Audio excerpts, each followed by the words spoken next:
వాస్తవం ఏంటి? ఖురాన్ ఒక్కటే దివ్య గ్రంథం అని చెప్పారు. లేదు, అల్లా ఒక్కడే దేవుడు అని చెప్పారు. సృష్టికర్త దేవుడు. కానీ ఇక్కడ స్వయంగా ఖురానే ఏం చెప్తుంది అని అంటే, వాళ్ళకు ప్రసాదించినటువంటి దివ్య గ్రంథాలను వాళ్ళు చదువుంటే అన్ని గ్రంథాలు ఉన్న సందేశం ఒకటే అని అంటుంది, చదవమని చెప్తుంది. ఈ లెక్కన గీత గానీ ఏదైనా గానీ మీరు అదే క్లెయిమ్ చేస్తారు. ఇప్పుడు చదవండి. ఏదైనా యాక్చువల్గా ఏ ఆధ్యాత్మిక గ్రంథం అయితే మీ దగ్గర ఉందో అది చదవండి, పరిశీలించండి, ఆలోచించండి. మనకి బుద్ధి వివేకాలు విచక్షణ ఉంది. ఎప్పుడైతే మనిషి ఆలోచించడం మొదలు పెడతాడో దేవుడు స్వయంగా మార్గం చూపించేస్తాడు. రైట్. ఇక్కడ నేను స్పష్టంగా మీకు చెప్పదలుచుకుంటే ఏంటంటే షఫీ గారు, ఇక్కడ గ్రంథంలోంచే మాట్లాడదాం. కానీ ఈ గ్రంథం ఎప్పుడు వచ్చింది, ఎలా వచ్చింది అనేది తదుపరి మనం డిస్కస్ చేయాలి. ఇది ఒక్కటి కంప్లీట్ చేసేద్దాము. చూడండి, ఇతర గ్రంథాలు అనుష్ఠించి ఉన్నట్లయితే ఎంత బాగుండేది.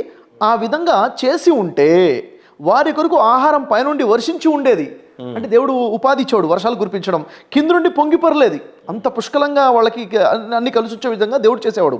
వారిలో కొందరు రుజువర్తనులు కూడా ఉన్నారన్నమాట నిజమే. అంటే వాళ్ళందరూ దుర్మార్గులు కాదు, వాళ్ళందరూ భ్రష్టులు కాదు, వారు అధికులు దుర్మార్గులు ఉన్నారు. కానీ కొంతమంది రుజుమార్గం మీద ఉన్నారు, ఉండేవారు కాదు, ఉన్నారు. ఈ వాక్యాలు ఎలాంటంటే, ఖురాన్ ఎప్పటి వరకు అయితే ఉంటుందో అప్పటి వరకు ఈ వాక్యాలు ఉన్నట్లే, అప్పటి వరకు ఈ వాక్యాలు సజీవంగా ఉన్నట్లే. ఒకవేళ ఇప్పుడు క్రైస్తవుల్లో సజ్జనులు లేరు, యూదులలో గ్రంథ ప్రజలలో సత్యం మీద నిలకడగా ఉన్నవారు లేరు, అందరూ భ్రష్టులు అయిపోయారు అంటే మాత్రం ఈ వాక్యం తప్పైపోయినట్లే. ప్రళయం వరకు ఈ వాక్యం ఉంటుందంటే ప్రళయం వరకు ఉన్నటువంటి క్రైస్తవుల్లో గ్రంథ ప్రజలు ఎవరైనా కానీ వారి దగ్గర సత్యం ఉంది, వారు సత్యం మీద ఉన్నవాళ్ళు కొంతమంది ఉన్నారు అని చెప్పేసి ఖురాన్ స్టేట్మెంట్ ఇస్తుంది. ఓకే, ఇది ఎప్పుడైతే మనం పరిశీలిస్తే తెలిసే విషయము. ఇంకొక విషయం చూద్దాం మనం ఇక్కడ. 28వ సూరా, సూర అల్ ఖసస్ 28వ సూరా, దీంట్లో 521వ పేజీ 52 నుంచి 56 వరకు అని ఉంది కదా. అక్కడ మనం చూసినట్లయితే, ఇంతకు పూర్వము మేము గ్రంథాన్ని ఇచ్చిన ప్రజలు, అంటే ఈ గ్రంథం ఖురాన్ కాదు, ఇంతకుముందు ఏదైతే గ్రంథాలు ఇచ్చిన గ్రంథ ప్రజలు ఉన్నారు కదా, దీనిని విశ్వసిస్తారు. అంటే ఈ ఖురాన్ని కూడా నమ్ముతారంట వాళ్ళు. ఇది వారికి వినిపించబడినప్పుడు, ఇది ఎప్పుడైతే దీని గురించి ఎక్స్ప్లెయిన్ చేస్తామో, చదివి వినిపిస్తామో, వారు ఇలా అంటారు, మేము దీనిని విశ్వసించాము, ఇది నిజంగానే మా ప్రభు తరపు నుండి వచ్చిన సత్యము, మేము మొదటి నుండి ముస్లింలమే. తాము చూపిన స్థైర్యానికి ఫలితంగా తమ ప్రతిఫలాన్ని 2 సార్లు పొందేవారు వారే. వారు చెడును మంచితో నివారిస్తారు, మేము వారికి ఇచ్చిన జీవనోపాధి నుండి ఖర్చు పెడతారు. అంటే ఇక్కడ తెలుసున్న విషయం ఏంటంటే, ఎవరికైతే ఇంతకుముందు గ్రంథాలు ఇవ్వబడ్డాయో వారి ముందు ఈ గ్రంథం కనుక చదివి వినిపిస్తే ఏమవుతుంది, వారు వెంటనే దీన్ని విశ్వసిస్తారు. ఎందుకని? అక్కడ వారు చదివింది ఇక్కడ వీరు చదివింది ఒకటే ఉంటుంది. అక్కడ వారు ఏదైతే తెలుసుకున్నారో అదే సందేశం ఇక్కడ ఉండదు, కొత్త సందేశం ఉండదు. కాబట్టి మేము విశ్వసించాము అంటారంట. ఇంకేమంటారంట, మేము ముందు నుండి ముస్లింలమే అంటారంట. ముస్లింలు అంటే ఇక్కడ అరబీ భాష. యాక్చువల్ దాని అర్థం ఏంటంటే, ఇప్పుడు మేము కూడా ముందు నుండి దేవుని దాసులమే, ముందు నుండి మేము కూడా దేవుని భక్తులమే. అంటే ఇక్కడ దేవుని భక్తి గురించి చెప్పడం జరుగుతుంది కదా, మేము నమ్ముతున్నాం, ముందు నుంచి కూడా మేము దేవుని ఆరాధించేవారమే అని చెప్తారు వారు.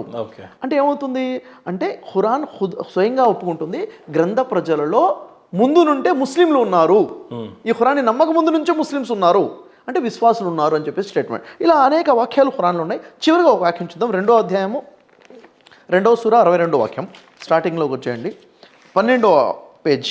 అక్కడ 62 చూస్తే, అరేబియా ప్రవక్త ముహమ్మద్ను విశ్వసించేవారు కానీ, అంటే ఎవరు సార్? ముహమ్మద్ ప్రవక్తను నమ్మిన వాళ్ళు, ఈరోజు సమాజంలో ముస్లింలుగా పిలువబడుతున్న వాళ్ళు కానీ, యూదులు కానీ, క్రైస్తవులు కానీ, సాబయీలు కానీ, ఎవరైనా సరే అంటే హూసో ఎవరు, ప్రపంచంలో ఏ జాతైనా ఎవరైనా కానీ పూర్తి ప్రపంచంలో వారు కనుక అల్లాహను, అంటే సృష్టికర్తన పరమేశ్వరుడిని, అంతిమ దినాన్ని, అంటే తీర్పు దినం ఉంది, తీర్పు దినాన్ని విశ్వసించి మంచి పనులు చేసే వారికి నిస్సందేహంగా వారి ప్రభువు వద్ద మంచి ప్రతిఫలం ఉంది. వారి ప్రభువు వద్ద మంచి ప్రతిఫలం ఉంది అంటే ఏంటి? వారికి సక్సెస్ ఉంది, సాఫల్యం ఉంది. వారికి ఏ విధమైన భయం కానీ విచారం కానీ కలిగే అవకాశం లేదు. అంటే నరకం లేదనే కదా, నరక శిక్షలు లేవనే కదా. అంటే వారికి ఎలాంటి భయము లేదు, ఎలాంటి విచారము కలగదు. వారికి ప్రభు వద్ద ప్రతిఫలం ఉంది. ఎవరికి ఉంది? ముహమ్మద్ ప్రవక్త నమ్మినవారైనా, యూదులైనా, క్రైస్తవులైనా, సాబీలైనా, ఇంకెవ్వరైనా కానీ వారు చేయాల్సింది ఏంటంట, 3 విషయాలు చెప్పడం జరిగింది ఇక్కడ. ఒకే ఒక సృష్టికర్తని నమ్మాలి, అల్లాహ్ను, పరలోకాన్ని నమ్మాలి, అంటే తీర్పు దినం ఉంది. కొంత కాంట్రడిక్షన్ ఏముంది అని చెప్పండి.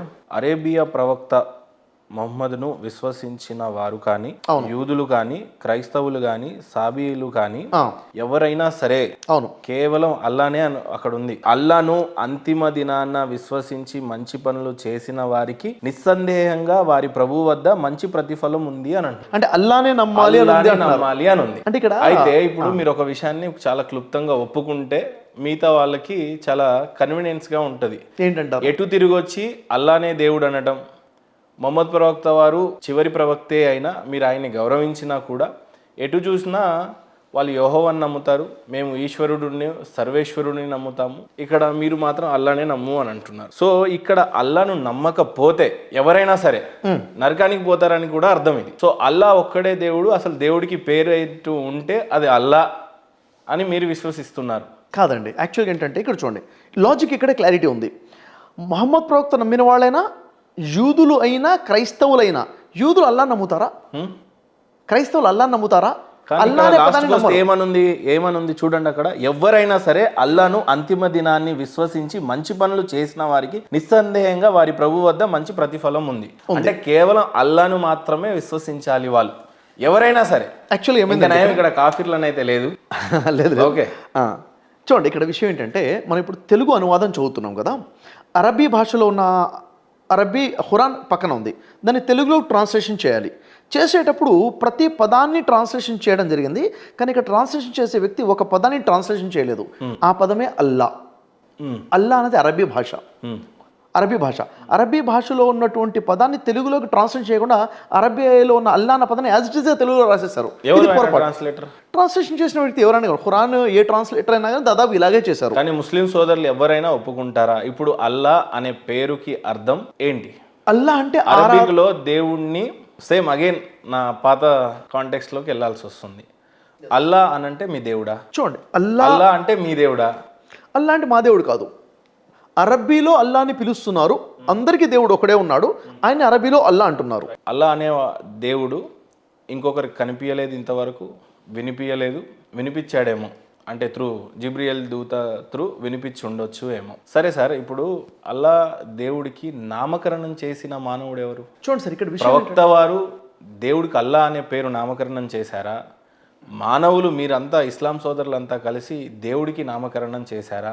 ఇంతవరకు దేవుడికి పిల్లలు లేరు, భార్య పిల్లలు లేరు, ఆయనకి ఇల్లు లేదు, సంసారం లేదు, ఆయన ఇంతవరకు ఎవరికి కనిపించలేదు, ఇంతవరకు ఆయన రూపం ఏంటో ఎవరికి తెలియదు. అలాంటప్పుడు దేవుడు ఒక్కడే, అది అల్లా అని మీరు విశ్వసిస్తున్నప్పుడు అల్లాకి నామకరణం చేసినటువంటి ప్రవక్త ఎవరు? ప్రవక్తనే దేవుడిని సృష్టించేశాడా? దేవుడు ప్రవక్తను సృష్టించాడా? లేదా దేవుడు మానవులను సృష్టించారా? మానవులంతా కలిసి, కేవలం ఇస్లాం సోదరులంతా కలిసి అల్లాకి నామకరణం చేసి ఆయనే మా దేవుడు అని చెప్పి విశ్వసిస్తున్నారా మీరు? చాలా క్లియర్గా మీ ప్రశ్న ఉంది, నాకు అర్థమైంది మీ ప్రశ్న. క్లారిటీగా ఆన్సర్ చెప్పే ప్రయత్నం చేస్తాను. చూడండి, సృష్టికర్త ఒకడే ఉన్నాడు. ఆ సృష్టికర్త ప్రజలకి సందేశం ఇవ్వడం కోసం అనేక మంది ఋషులను పంపించాడు. ఋషులనే ప్రవక్త అంటారు. ప్రవక్త అన్న ఋషి అన్న ఒకటే. అయితే ఆ పరమేశ్వరుడు, ఆ పైన ఉండే సృష్టికర్త ఎప్పుడైతే తన ఋషిని పంపిస్తాడో, ఏ జాతి వద్దకు పంపిస్తాడో ఆ జాతి ప్రజలు మాట్లాడే భాషలోనే సందేశం ఇస్తాడు. అంటే ఇప్పుడు అల్లా ఋషులను పంపించారు అని అంటున్నారా? ఎస్, ఇప్పుడు అల్లా అనేది అరబీ భాష. మనం మన భాషలో మాట్లాడుకుంటే పరమేశ్వరుడు అనొచ్చు. పరమేశ్వరుడు, భగవంతుడు, పరమేశ్వరుడు, మీ పరమేశ్వరుడు ఒకడే పరమేశ్వరుడు. చూడండి, తెలుగులో మాట్లాడుతుంటే పర అంటే పరమందు ఉండేటువంటి ఈశ్వరుడు అంటే నియమించేవాడు, ఆయనే సర్వేశ్వరుడు, సర్వానికి ఈశ్వరుడు, సర్వాన్ని నియమించేవాడు, నడిపించేవాడు. ఆయన్నే అరబీ భాషలో అల్లా అంటున్నారు. ఇది ఎలా జరిగింది చెప్తాను. అల్లా అన్న పదం ఎవరు పెట్టారు అని అడిగారు మీరు. అల్లా అన్న పదం ఎవరు పెట్టారు? ఏం జరిగిందంటే, ఎప్పుడైతే మొహమ్మద్ ప్రవక్తని దేవుడు ఎన్నుకున్నాడో అక్కడ మొహమ్మద్ ప్రవక్త ద్వారా ప్రజల్ని ప్రశ్నించడం జరుగుతుంది. దీనికి ఖురాన్ ప్రస్తావన ఉంటుంది చూడండి. ఇది చూసి ఈ వాక్యం చూస్తే అర్థమవుతుంది. 43వ సూరా తీయండి, మీకు క్లారిటీ వస్తుంది. 43వ సూరాలో, ఎందుకంటే మనం ఏదైతే మాట్లాడుతున్నామో దానికి ఒక ప్రూఫ్ అనేది ఒకటి కనపడాలి క్లియర్గా. నా నోటి మాటగా చెప్పడం కాదు. జుఖ్రూఫ్లో 87వ వాక్యం. ఇక్కడ ఏమవుతుంది చూడండి, 87వ వాక్యం ప్రకారం ఏముంటుందంటే, మొహమ్మద్ ప్రవక్తతో చెప్తున్నాడు సృష్టికర్తన దేవుడు, నువ్వు వాళ్ళని ప్రశ్నించు. ఎవరిని ప్రశ్నించాలి? 87వ వాక్యం. నీవు మిమ్మల్ని ఎవరు పుట్టించారు అని వారిని అడిగితే స్వయంగా వారే అల్లా అని అంటారు. ఇక్కడ క్లారిటీ ఏమొచ్చింది? ఇప్పుడు ఇక్కడ ఏమవుతుందంటే, ప్రవక్తని పంపించింది అరబు జాతి దగ్గరికి. వారిని అడగాలి ఏమని, అసలు మిమ్మల్ని పుట్టించింది ఎవరు? పుట్టించిన దేవుడు ఎవరు అంటే మీరు ఆరాధించే వాళ్ళని 10 మందిలో 20 మందిలో ఆరాధిస్తున్నారు, కానీ పుట్టించిన వాడెవరు అని అడిగినప్పుడు వారు పదం వాడతారు. అక్కడ వారు అన్నారు అల్లా అన్న పదం వాడారు. అంటే వారు సృష్టికర్తని అల్లా అన్న పేరుతో వాళ్ళు గుర్తిస్తున్నారు. కాబట్టి అల్లాని తప్ప ఇంకెవరిని ఆరాధించబాకండి, అంటే సృష్టికర్త తప్ప ఎవరిని ఆరాధించబాకండి అని అల్లా అన్న పదం అలా వాడటం మొదలుపెట్టింది. అంటే అల్లా అన్న పదం మొదటగా మొహమ్మద్ ప్రవక్త వాడారా, అల్లా వాడాడా అంటే ఆ ప్రజలు వాడుతున్న పదం అల్లా అన్న పదము. కాబట్టి సృష్టికర్తని వాళ్ళు ఎవరిని ఆరాధిస్తున్నా కానీ దేవుడికి పేరు లేదు అనొచ్చాలా? ఇక్కడ ఒక మాట అడుగుతాను, మీ దేవుడు నా దేవుడు అన్న కాన్సెప్ట్ లేనే లేదు. తర్వాత మన దేవుడి దగ్గరికి వద్దాం సార్. ప్రజెంట్ ఇస్లాం సోదరులు విశ్వసించే దేవుడి పేరు అల్లా అని అనుకుందాం. సో ఇప్పుడు అల్లాకి పేరుందా లేదా? అంటే ప్రజలే దేవుడికి పేరు పెట్టినప్పుడు ఆయన దేవుడు ఎలా అవుతాడు అనేది దేవుడికి పేరు పెట్టడం కాదు, దేవుడిని పిలుపు. అది ఓకే, పేరు వేరు పిలుపు వేరు. అంటే కొన్ని ఇతిహాసాల్లో ఏముంటుందంటే సార్, కొన్ని గ్రంథాల్లో యేసు ప్రభువుల వారు స్వయంగా నేనే మీ ప్రభువును అని అంటాడు. ప్రభువు అని అంటాడు, దేవుడు అన్నాడు. లేదా దేవుడు కుమారుణ్ణి అని అంటాడు. లేదా యెహోవా దేవుడు పైనున్నాడు అన్నట్టుగా ఆ వాక్యాలు గమనించవచ్చు. లేదు హిందూ ధర్మం ప్రకారంగా వస్తే దేవుళ్ళ పేరు ఆయన స్వయంగానే ప్రకటించాడు, నా పేరు ఇది అని. అవి గ్రంథాల్లో రాసిపడి ఉన్నాయి. ఇక్కడ అల్లా అనే పేరు స్వయంగా దేవుడు చెప్పాడా, మానవుడు చెప్పాడా? ఇక్కడ విషయం చూడండి, బైబిల్లో నేనే యెహోవాను, నిన్ను తప్ప వేరొక దేవుడు లేడు అని ప్రకటించుకున్నట్టుగా కమాండ్మెంట్స్ లో ఉంటుంది. నేనే యెహోవాను అని చెప్పుకున్నట్టుగా. యెహోవా అంటే నేను తప్ప మీకు వేరొక దేవుడు లేడు అని చెప్తుంది 10 కమాండ్మెంట్స్. ఎస్. సో దేవుడే స్వయంగా నా పేరు యెహోవా అని బోధిస్తా ఉన్నాడు. అక్కడ పేరు అని ఉండదు, అక్కడ నా పేరు ఉండదు. అంటే గమనించాల్సిందంటే యెహోవా అంటే ఏంటిది, జీవము గలవాడు అని అర్థం, అంటే మరణము లేనివాడు అని అర్థం. కానీ స్వయంగా ఆయన చెప్పుకున్నట్టుంది అక్కడ. ఖురాన్ లో కూడా ఇన్నని అనల్లా అని ఉంటది, నేనే అల్లాను అని చెప్పుకోవడం జరుగుతుంది. ఎవరికన్నారు ఈ మాట? మోషే ప్రవక్తతో అన్నారని చెప్పేసి ఖురాన్ లో ఉంటుంది. ఇక్కడ గమనించాల్సిన విషయం ఏంటంటే, ఇప్పుడు ఏ ప్రజల వద్దకైతే, ఏ జాతి వద్దకైతే ఒక ప్రవక్త వస్తారో ఆ ప్రవక్త ఏ భాషలో సందేశం ఇస్తారట? వారు మాట్లాడే భాషలో సందేశం ఇస్తారు. వారు మాట్లాడే భాష అంటే ఏంటిది?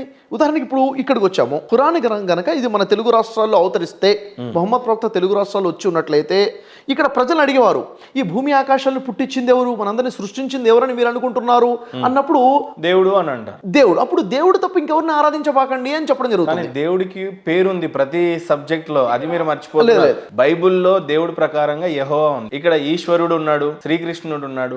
ఇవన్నీ కూడా నామాలు, పిలుపులు అనమాట, సహస్రనామాలు అంటారు మనం, అంటే 1000 పేర్లతో పిలుస్తాం మనం. ఇప్పుడు ఖురాన్లో ఏముంటుందో చూద్దాం. ఖురాన్లో డైరెక్ట్గా 17వ సూరా 110వ వాక్యం తీయండి, అక్కడ ఆన్సర్ వస్తుంది. 17వ సూరా 110వ వాక్యంలో స్వయంగా ఇక్కడ ఖురాన్లో దేవుడు ఏమని ప్రకటిస్తున్నాడో చూద్దాం. బనీ ఇస్రాయిల్ సూరాలో 110వ వాక్యం, పేజ్ నెంబర్ 388, 110 ఉంది కదా, 110. ప్రవక్త వారితో ఇలాను, అల్లాహ్ అని అయినా పిలవండి, లేదా రెహమాన్ అని అయినా పిలవండి, ఏ పేరుతో అయినా పిలవండి, లేదా రహమాన్ అని అయినా సరే, అయినా సరే అలా అయినా సరే, ఏ పేరుతో అయినా పిలవండి, అంటే ఏ పేరైనా సరే, ఆయనకు గల పేర్లన్నీ చక్కనివే. అంటే సమాజాన్ని చేసేటప్పుడు, యాక్చువల్గా విషయం ఏంటంటే నమాజ్ను చేసేటప్పుడు కంఠాన్ని మరి పెంచకండి, అంటే గట్టిగా చదవబాకండి, పక్క వాళ్ళు డిస్టర్బ్ అవ్వకుండా అని చెప్పి చెప్పడం అవుతుంది. అంటే ఇక్కడ దేవుడి పేరు యొక్క ప్రస్తావన మరీ తగ్గించకండి అని కూడా ఉంది. మరీ ఎక్కువ పెంచకండి, మరీ తగ్గించకండి, మరీ గట్టిగా చదవబాకండి. అంటే ఇక్కడ విషయం ఏంటంటే, సృష్టికర్తని ఏమని పిలవాలి అంటే అల్లా అని పిలవచ్చు, రెహమాన్ అని పిలవచ్చు, ఏ పేరుతోనే పిలుచుకోవచ్చు. ఇవి అరబ్బులు కాబట్టి అరబ్బీ భాషలు చెప్తున్నా చూడండి. అల్లా అనేది అరబ్బీ భాష. సార్ ఏ పేరైనా పిలవండి, ఆయనకు గల పేర్లు అన్ని చక్కనివే. ఏ పేరు? ఇప్పుడు ఉదాహరణ చూడండి సార్, ఇక్కడ నేను మిమ్మల్ని అడుగుతున్నాను, మహేందర్ గారు మిమ్మల్ని, మీ అమ్మా నాన్నని, అందరినీ, ఈ భూమి ఆకాశాలని పుట్టించింది ఎవరు అని మీరు అనుకుంటున్నారు అంటే ఏం చెప్తారు మీరు సమాధానం? నన్ను సృష్టించింది బ్రహ్మ అంటాను. బ్రహ్మ అన్నారు కదా. ఇప్పుడు మీరు బ్రహ్మని తప్ప ఇంకెవరిని ఆరాధించబాకండి. బ్రహ్మ అంటే మీ దృష్టిలో ఏమైపోయింది? పుట్టించినవాడు, ఆ సర్వేశ్వరుడు, ఆ సృష్టికర్త ఒక్కడే ఉన్నాడు కదా. ఆ బ్రహ్మను తప్ప ఇంకెవరిని ఆరాధించబాకండి. ఎందుకు? అది మీ భాష. కానీ నాకు అలా బోధించబడలేదు. అంటే మీకు ఎవరు బోధించారన్నది కాదు నేను చెప్తుంది. యాక్చువల్గా ఏంటంటే ప్రవక్తను ఎప్పుడైతే పంపించడం జరుగుతుందో ఆ ప్రవక్త స్పష్టమైన ఆన్సర్ మీ దగ్గర నుంచి రాంది ఇంతవరకు ఏంటంటే, అల్లాకి నామకరణం చేసింది మానవుడే. అల్లా మానవుడే ఖురాన్లో ఇంతవరకు చెప్పలేదు. ఏమన్నారు? నా పేరు అల్లా అని, అల్లా నా పేరు అని ఉండదండి, నా పేరు అని. నాదో చిన్న అమాయకత్వపు ప్రశ్ననే అనుకోండి. ఓకే, ఖురాన్ని సృష్టించిన వారు ఎవరు అని అంటే అల్లా అనుకుంటారు. సృష్టికర్త దేవుడు అవతరింప చేసిన గ్రంథం ఇది. ఈ వాక్యాలు అవతరించాయి. సృష్టికర్త ఎవరు? అల్లా సృష్టించినటువంటి ఈ గ్రంథాన్ని జీబ్రియల్ మొహమ్మద్ ప్రవక్త వారికి చెప్తున్నప్పుడు మొహమ్మద్ ప్రవక్త వారు శిష్యులకు చెప్పి రాయించినటువంటి గ్రంథం. ఎస్, స్వయాన అల్లా నా పేరు ఇది అని ఎక్కడో ఒక చోట ప్రస్తావించే ఉంటారు. సార్, ఆ వర్స్ ఇక్కడ ఎక్కడైనా ఉందా? ఇక్కడ క్లారిటీ లేదా మొహమ్మద్ ప్రవక్త వారు చెప్తాను ఇక్కడ ఆయన ఇష్టానికి రాసినటువంటి గ్రంథమా? నిజంగా జీబ్రియల్ చెప్పిందా? అల్లా అని ఒక దేవుడు ఉన్నాడు, ఖచ్చితంగా ఆ దేవుడు బోధిస్తేనే ఖురాన్ పుట్టిందా? ఇక్కడ క్లారిటీ ఉన్న ఆథెంటికేషన్ ఏంటి మీ దగ్గర? ఇక్కడ క్లారిటీ ఇస్తాను నేను మీకు. నా పేరు అల్లా అని దేవుడు చెప్పుకుంటేనే దేవుడు ఇచ్చిన గ్రంథము. నా పేరు అల్లా అని చెప్పుకోకపోతే, దేవుడు చెప్పుకోకపోతే అది అథెంటిక్ కాదు అని మీరు చెప్తున్నారు కదా. అథెంటిక్ కాదు అనేది నా ఉద్దేశం కాదు. ఇక్కడ క్లారిటీ. పెద్ద ఖురాన్ లో స్వయంగా ఒక్క ఆయత దేవుడికి పేరు నేనే మీ దేవుడిని అని స్పష్టంగా పురాణాల్లో బోధించబడి ఉంది. బ్రహ్మ ఖచ్చితంగా చెప్తాడు నేను నీ సృష్టికర్తని. ఇన్నని అల్లల్లాహ్ లా ఇలాహ ఇల్లా నా ఫాబుదూని క్లియర్ వాక్యం ఉంది. నేనే అల్లాను, నేను తప్ప వేరొక దేవుడు నీకు లేడు, స్పష్టంగా వాక్యం ఉంది. ఇప్పుడు ఆయన పేరు అల్లా. అయితే ఇక్కడ మీ క్లారిటీ రావాల్సింది ఏంటంటే దేవుడికి పేరు లేదు, ఉండదు. దేవుడికి పిలుపులు ఉంటాయి. మరి ఇప్పుడు దేవుడికి విశ్వసిస్తున్న అల్లా దేవుడు కాదా? అసలు దేవుడికి పేరు లేదు, ఉండదు. మీరెందుకు కేవలం అల్లానే దేవుడు అని బోధిస్తున్నారు? మీరు వింటే మీకు అర్థమవుతుంది. దేవుడికి పిలుపులు ఉంటాయి. ఆయన ఏమని పిలవాలి? అల్లాని పిలవండి, రెహమాన్ అని పిలవండి, రహీం అని పిలవండి, మంచి పేరుతో ఏదైనా పిలవండి. ఇది అరబీ భాషలో చెప్పారు కదా. విష్ణు అని పిలవండి, బ్రహ్మ అని పిలవండి, రాయండి. మరి ఖురాన్ లో కేవలం అల్లా అనడం వల్ల ఉన్న ఇక్కడ ఇప్పుడు స్పష్టంగా ఒక విషయం చెప్పాలి సార్, మానవ సోదరులందరికీ కూడా. కుల మతం కాదు ఇప్పుడు. అసలు మనం పెట్టుకున్నాము ఒక్కడే అన్నప్పుడు మనం అందరం కొట్టుకోసావాల్సిన పరిస్థితి ఉండకూడదు. రైట్? ఇప్పుడు మీ దేవుడే అయ్యాడు కాబట్టి నేను తిడుతున్నప్పుడు లేదా నేను క్వశ్చన్ చేస్తున్నప్పుడు నా దేవుడిని మహేందర్ అన్నాడు అనే విషయానికి వస్తుంది. దేవుడు మీకు ఒక్కడికే దేవుడు ఎలా అవుతాడు? కాదు. ఖచ్చితంగా దేవుడు ఒకడే ఉన్నాడు. అదే నా దేవుడు నేను ఏమైనా అనుకుంటా, అంతే కదా. నాకు ఇప్పుడు కష్టం వచ్చింది, నాకు దెబ్బ తగిలింది, పలానా దేవుడు ఇలా చేశాడని చెప్పి నేను బాధపడతా, నేను తిడతా, ఏమైనా చేస్తా. నాకెంత ఉందో మీకు అంతే ఉంది కదా. అప్పుడు నా దేవుడు, నా వాక్యం, నా ఖురాన్, నా గ్రంథం, నా అల్లాని తిట్టాడు అని ఏ రకంగా క్లెయిమ్ చేస్తారు మీరు?